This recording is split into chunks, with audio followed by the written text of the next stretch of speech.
Hi everybody, it's me, Angela Walters. Welcome to this week's live chat where we talk about all things quilting, and if you're watching live, I answer your questions live. So if you're watching now, make sure you type them out because Jessica's here monitoring them and she'll give them to me at the end so I can answer them.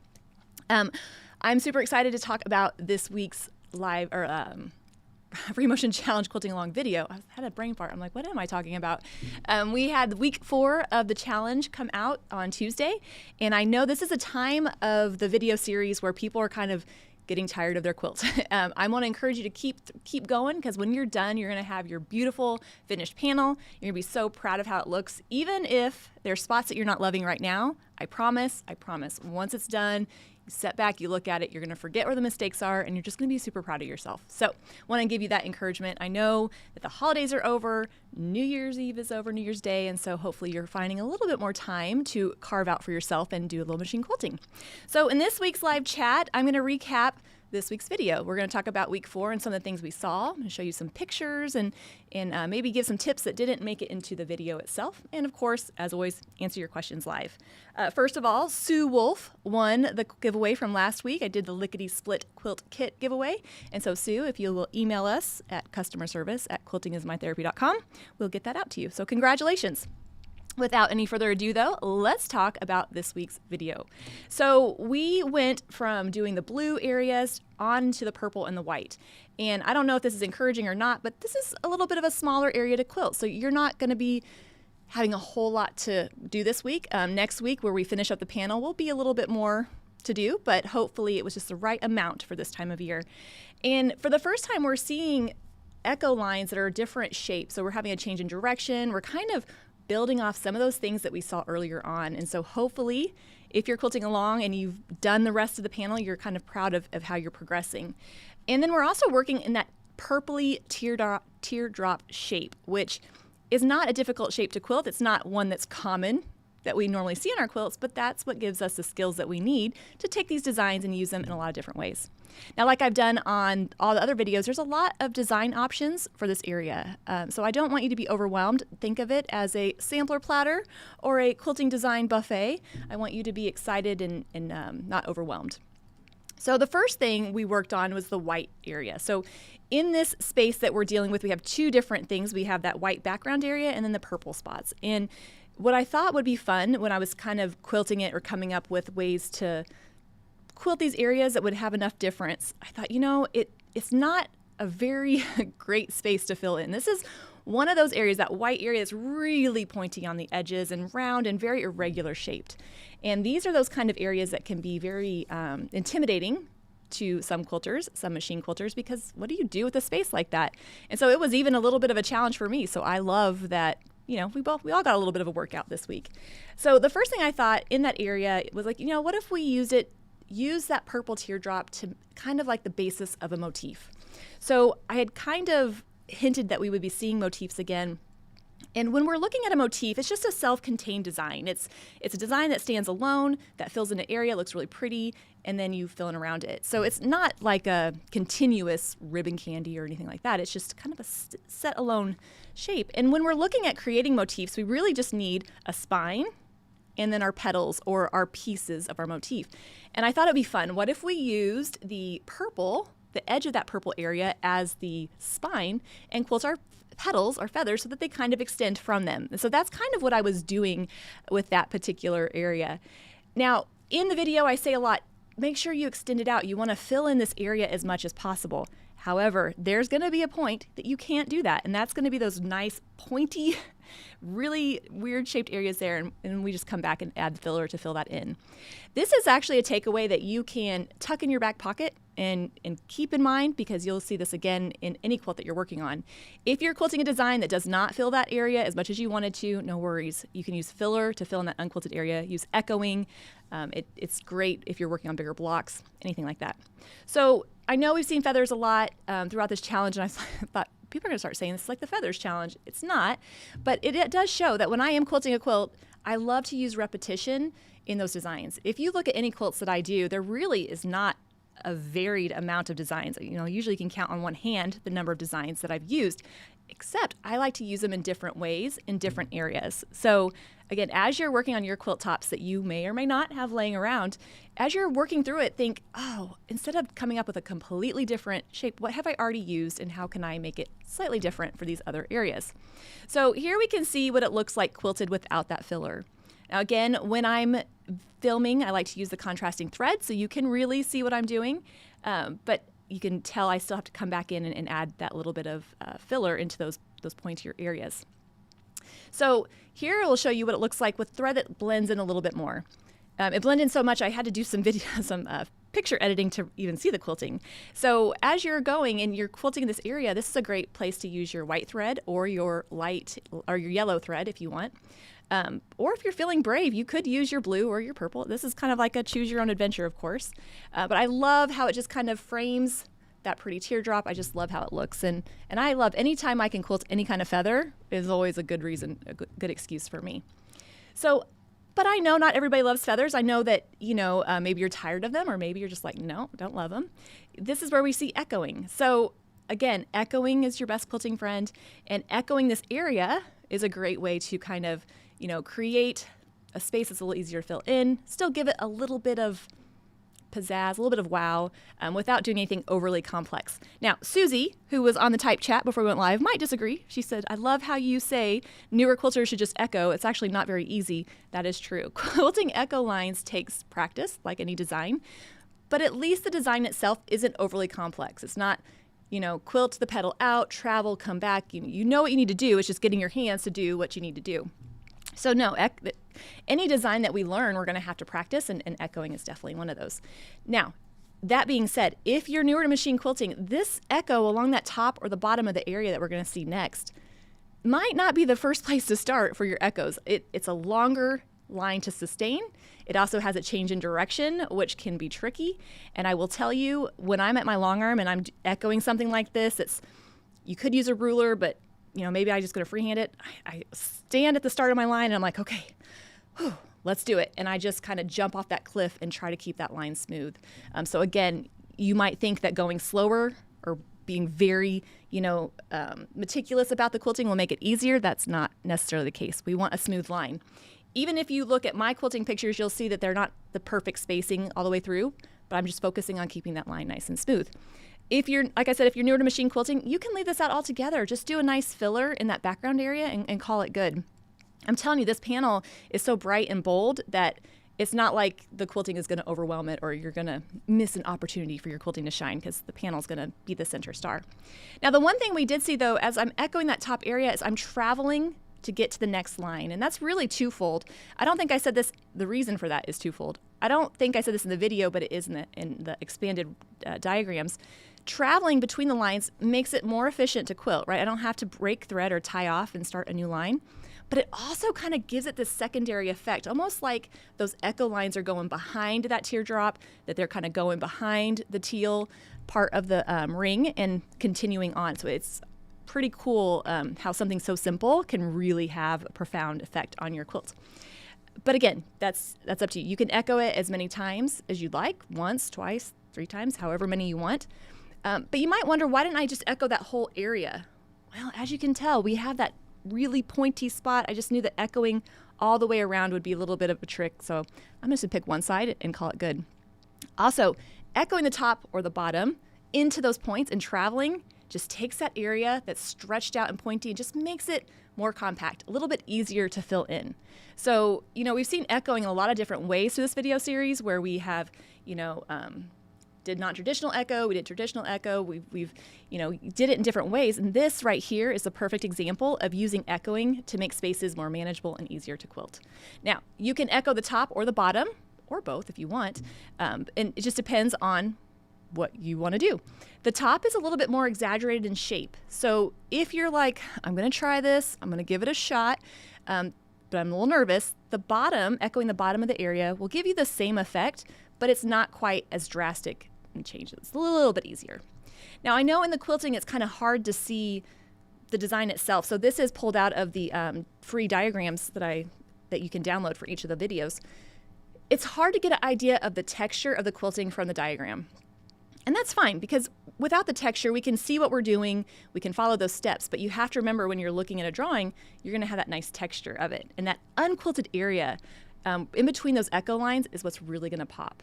So if you quilted your echo lines and you're kind of proud of yourself, you're like, Angela does know what she's talking about. Using a filler in the rest of the area that is denser than the spacing between those echo lines will help them pop. And so I think in the handout I use an example, if they're a 1/2 inch apart, then make your filler a 1/4 inch apart, your lines. But again, it's just kind of how do you show off or hide what it is that you love. If you quilted those echo lines and you're like, yeah, I don't know what Angela's talking about, this was not good, I don't love it, then using a filler that has the same spacing, so if you have 1/2 inch echo lines, using a bigger filler will help it blend in. So it's not whether you're going to make mistakes when you're machine quilting, it's how do you handle the mistakes you make, and usually putting more similar stuff around it will help it go away. Here we can see the echoing of the bottom of the area. Again, it's just echoing that shape, stopping when I run into something, traveling, and then echoing it again, should you want. The bottom, I only did 2 echoes because that's really all I can fit. From that point, I'm going to have to start traveling along that teardrop. So I was like, you know what? I think two is pretty good. I did those in, I think that's the gray or the purple, and it's just to help you see it when you're quilting. But I think it would be fun for those of you that are a little bit, more fearless, want a little bit of a challenge, quilt those echo lines in a contrasting color and then do your filler in that white or that yellow, and that will really help that color pop, should you want. Now, one thing this didn't make it in the handout just because it was pretty simple, but you could just echo around the teardrop. This might be a little bit easier because it's not so drawn out and long, it's more round, and it's just going to help highlight that teardrop instead of the area. So again, you can pick and choose how you want to handle this, but it's just a slightly different option for you. However, this isn't a traditional echo either, because since that teardrop comes to a point, I'm going to quilt my echo line so that it comes to that point, and then I can fill in that teardrop and move on. I love being able to fill in that area and then, quilt the block while I'm at it. So as you're working on other quilts that you have laying around and you're picking out where you're going to echo, consider the block itself as well, and how are you going to get into that block and quilt it, and you might be able to find some more efficient ways to handle those. Now here we're going to talk about, I'm like, why did I post this? Oh, the inside. So now we've had the outside, just a couple options, feathers, fillers, or echo lines. But then you have the inside of that teardrop, and how do you handle that area? And of course, probably by now if you've watched the previous videos, I'm pretty routine on what I'm going to say, right? You can echo, use a filler, use a feather. It's kind of like the top 3 tips for this design or this quilt. So with those feathers on the outside, I thought it would be neat to put feathers on the inside and kind of create a more complete motif, right? So instead of just the outside, having that feathers kind of wrap around on the inside. Again, still using that outer edge of the teardrop as the spine of my feathers. I love how it kind of pulls the two together, kind of makes, like I said, a more complete motif, and it just makes me happy. So sometimes the designs I pick are as simple as that. It just makes me smile. If you're going to try this, in the diagram I show how you need a little teardrop to kind of join the 2 sides, and then just use a filler or echoing to fill in the space in between them. This shape, that teardrop shape, is so stretched out or so wide, it's not easy to quilt those petals to match each other in the center. So just giving yourself a little bit of space and coming back and putting some filler in it, for me, is actually way easier than trying to get those petals to line up with each other. So you might look at something that I've done and think, oh, there must be some deep artistic reason that she did this, and there probably isn't. It's probably just easier that way. So in that instance, we're quilting feathers, but we're using the outside of that area as our spine. And here, if we kind of just take it to the diagram, take away the quilting, you can kind of see what that looks like. The trickiest part about this, it's not difficult, but I'm wrapping that feather around a curve, and so they're going to kind of overlap a little bit. And some will be longer and some will be shorter, but if you think about it, once you step back, you're just going to see that pretty texture, so try not to worry too much about it. And even though I did wishbones inside, you can do any filler. A meander, you could leave it unquilted if you want. You could do some echoes, it's whatever you like. And so there you can kind of see them both together in the diagram. So again, real fun way to incorporate the fake piecing of the block in the background. So as you're working through quilts in the future and you have a block that is curved and it could kind of go nicely in that, look for those areas, because I think you might be surprised how many you might find, and just using the petals to kind of pull that together on that edge. Now, if you like the look of feathers, but you didn't do feathers on the outside, you could still do them the way I showed you there. But if that's the case, I'm going to do what I call opposite feathers, where they just face the opposite direction. Instead of using the outside of that teardrop as my spine, I'm using one of those lines in the pattern or in the fabric as the spine itself. And so they're kind of going from here towards the outside. Not much difference, just kind of filling in that defined area. Again, using the elements in the fabric as guidelines will make it a lot easier to quilt because I don't have to mark out, my registration lines or what have you. And then once you have that finished, you could use a filler on the inside, add echo lines, whatever makes your heart happy. But again, you can use petals in both ways. Basically looking at an area, identifying what is going to be the spine or where are my petals going to extend from, and then filling it in. And here you can kind of see that without the quilting. I love to see it both ways. The quilting shows you the texture, what it actually looks like when it's quilted, and this kind of gives you the idea of how that's working its way around. And in there, I kind of talked briefly about the ribbon candy. I'm in the middle of getting next week's video ready, so I keep getting mixed up on what I'm talking about. But the ribbon candy is one of those designs that can be used in a lot of different ways. We've seen it already in this challenge. This is not going to be the easier option. So for those of you that are newer to machine quilting or newer to quilting ribbon candy, this might not be the way to go because I have that tight point and they kind of connect at the bottom. And so my ribbon candy are going to be very small at the top and bottom and bigger around the outside. Now, that's kind of why I showed earlier on how to handle those curves. Remember earlier, I think it was week 2, where we took a design and we wrapped it around a curve. This is the same thing. It's just a little bit differently shaped. So I'm going to quilt my ribbon candy so that the inside of that curve or towards the center, they're a little bit smaller. And then on the outside, they're a little bit bigger. And that kind of helps it turn that corner. You'll notice if you look nice and close, where it's really tight and small, there's really not much room to quilt that ribbon candy. So I just kind of wiggle, wiggle, wiggle till I get some room and then go into my ribbon candy. I don't think that's a technical term, the wiggle, wiggle, wiggle, but it sounds good to me. So again, using the quilting to define the area, filling it in with the fillers, whether that's wishbone, ribbon candy, having fun with it in different ways. And this will show you what that looks like there. And it was difficult to draw, and it was difficult to quilt, those little tiny points. So I could have decided to quilt it where it wrapped all the way around, but in this instance, I just felt like doing it one side and the other. And I think, I know I've said this before, and I hope that if nothing else, this resonates with you. There's a bunch of different ways you can handle this. Any design, there's a bunch of different ways you can approach the same design on the same quilt. So when you're quilting on your panel and as you're working through those different teardrops, you can ask yourself, do I want to try approaching this slightly different and see what that feels like? I think giving yourself the freedom to break the mold, I guess I'll say, or experiment with how you approach an area will help you figure out what works for you and what you like.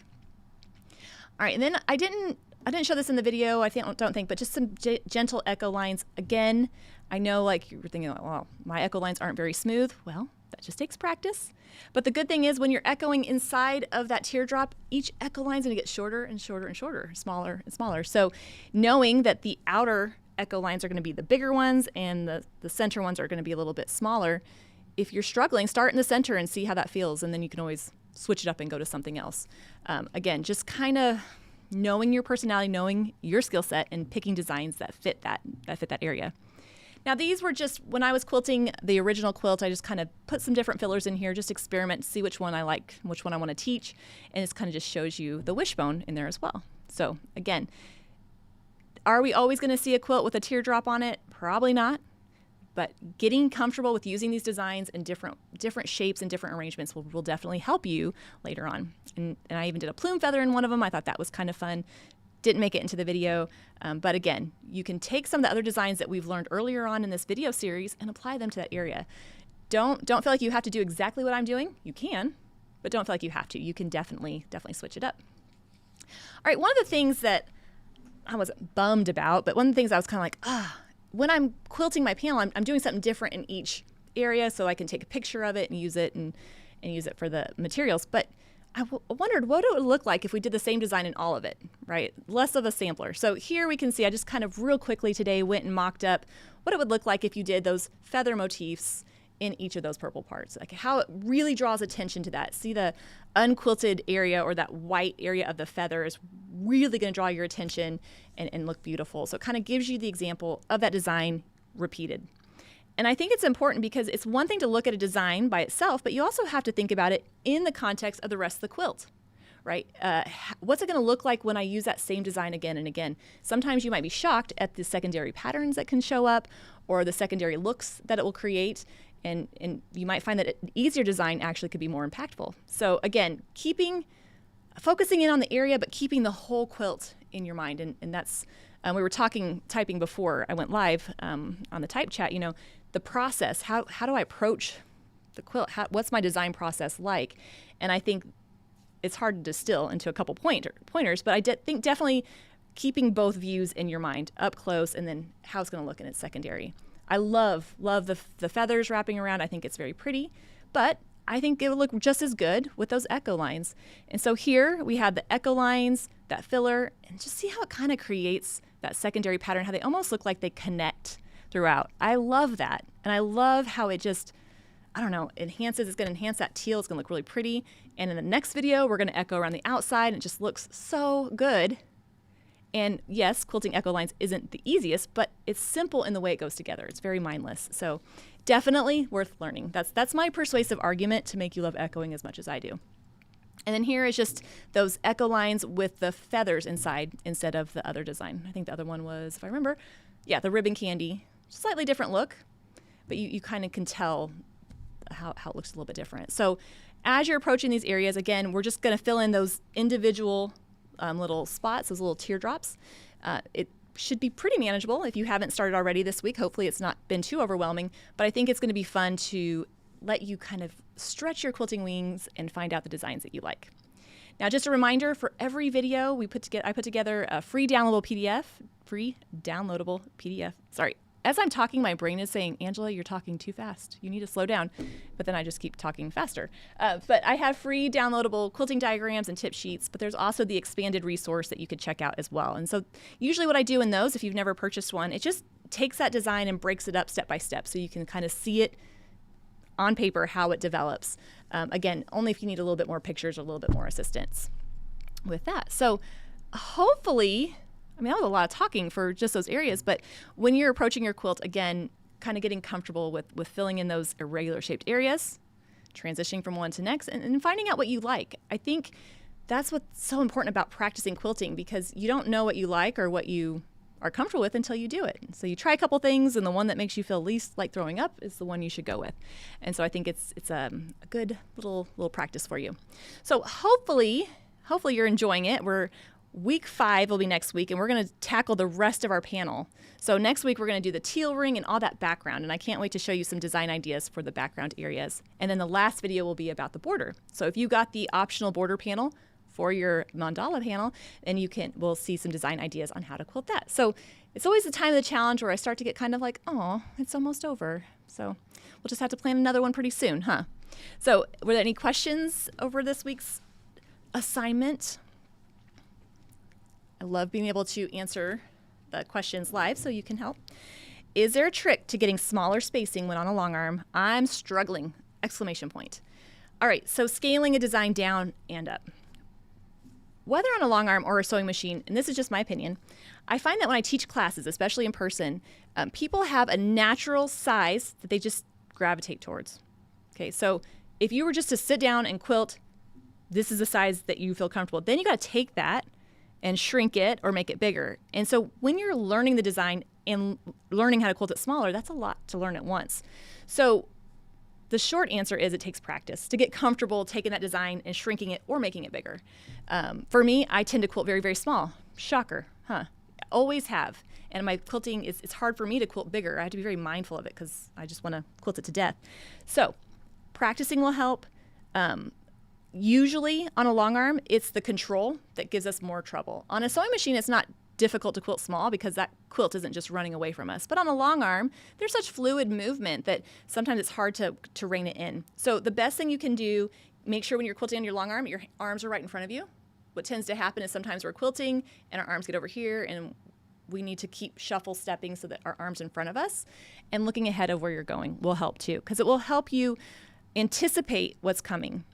When you're quilting a design on a smaller scale, smaller than normal scale for you, it's a lot less time in between steps, right? So when I'm teaching in person, I'm always like, make it bigger, give yourself some time to get comfortable with what you're doing before you move on to the next. So quilting a little bit bigger is actually easier.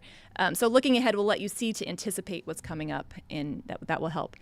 Again, though, it just takes practice and getting comfortable with controlling the machine. One last tip on the long arm. No, I don't know what size this machine they have, but some long arms are very large throat, some are smaller. Just because you have a deep throat space doesn't mean you have to use that whole thing. And so finding where your range of control is, and then quilting that design in that range. So I'm not quilting really close to myself or really far away because it's hard to control it. I'm finding that sweet spot. And even if that means I have to advance the quilt a few more times so that I can be quilting where I feel comfortable. So hopefully that helps. That's just a couple tricks just on the question. So hopefully that does help.